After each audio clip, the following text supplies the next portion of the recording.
Bem, a minha primeira experiência com o teatro de bonecos foi com o Chico Daniel, uma apresentação que ele fez aqui em Currais Novos em 84, um projeto chamado Circo da Luz, que era da Fundação José Augusto, e que eu fui arrebatado por essa manifestação folclórica, né, esse folguedo da cultura popular, que é o João Redondo. Até então eu não conhecia, e a partir daí eu criei essa vontade sempre de estar assistindo, vendo alguma coisa sobre o João Redondo. Em 96 a gente criou um grupo que não durou muito tempo, né, com o Adriano dos Santos, num projeto que a gente tinha de resgate da cultura popular e dos folguedos, das manifestações folclóricas do Nordeste. Inclusive, o João Redondo era uma das coisas que nós gostaríamos de trabalhar. E não durou muito tempo, né? E se acabou devido ao trabalho, outras questões pessoais, né?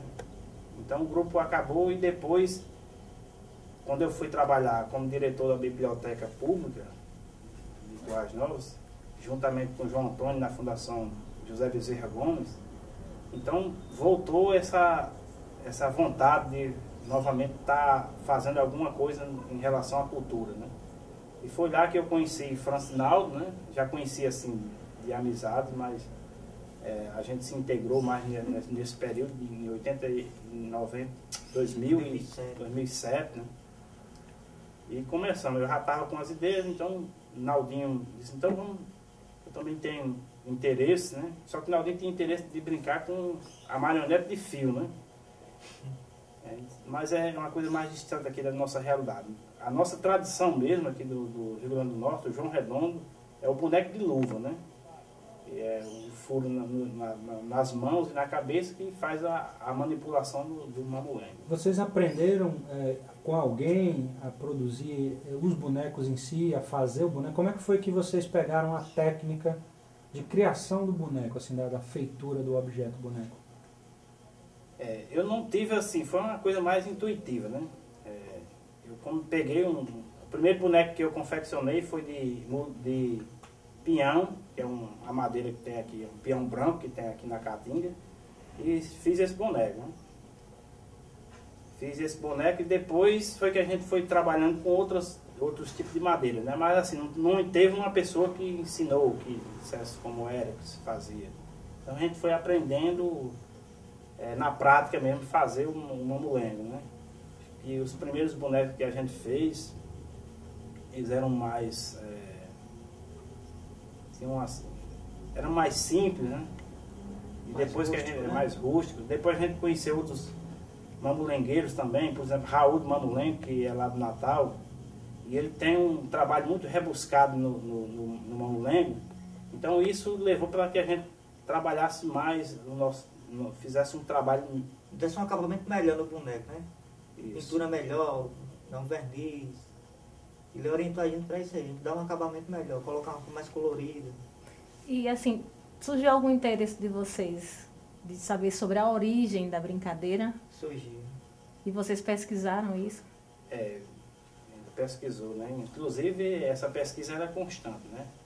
Depois a gente adquiriu o livro de Hermílio Borba Filho, que acho que assim, ele esgotou o assunto com relação à pesquisa da origem do teatro de bonecos, né? Aí tem o Deifle Gugel também, outro pesquisador. E José Bezerra Gomes, que foi o pioneiro na pesquisa do João Redondo no Brasil, né? Que é aqui de Currais Novos. Inclusive, em 1951, ele levou bastos do João Redondo, que era um brincante aqui de Currais Novos, para o primeiro congresso de folclore brasileiro, que foi realizado na capital federal, na época Rio de Janeiro, né, em 51. E lá estava Câmara Cascudo, né, o próprio presidente da República na época, se não me falha a memória, Getúlio Vargas. Então, essa pesquisa que a gente sempre está procurando realizar, essa pesquisa para poder repassar para as pessoas, né, como é que surgiu, como é que se brinca o João Redondo. Porque além da gente trabalhar com apresentações de teatro mamulengo, a gente dá oficina também, né? E vocês dão oficina para quê? Qual é o público? Assim, escolas, mas é aquele público mais adolescente, criança também. Dependendo daí. Quando é criança, eu trabalho com material menos perigoso, né? Quando é para adolescente, vai de engurando, de esculpir a madeira mesmo, né? Talhadeira, formão, estileto. No caso, a oficina de vocês é de construir o boneco, de Construir criar o narrativa. boneco, e além de construir o boneco, a gente fala um pouco da história do teatro mamulengo.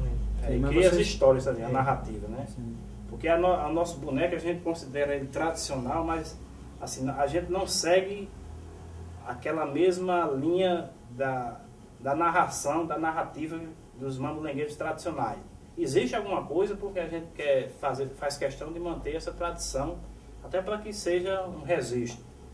Mas as nossas peças são criadas, a gente mesmo é quem produz os textos, mas sempre dentro do cotidiano do Nordeste, de um né? assunto As histórias atual. pitorescas, porque o teatro de mamulengo é de humor, né?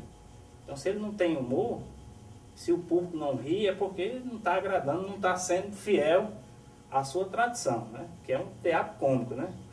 Que ele surgiu, o mamulengo, por exemplo, surgiu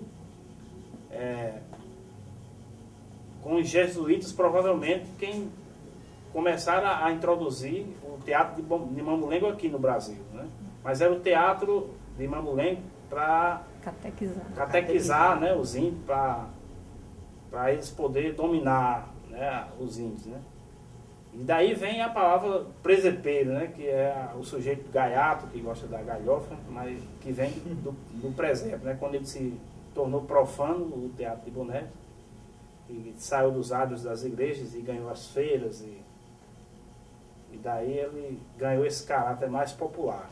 Então, o nosso trabalho está voltado justamente para isso, né? Para as histórias pitorescas da região do Nordeste, sem querer estereotipar, né? A gente retrata uma realidade, né?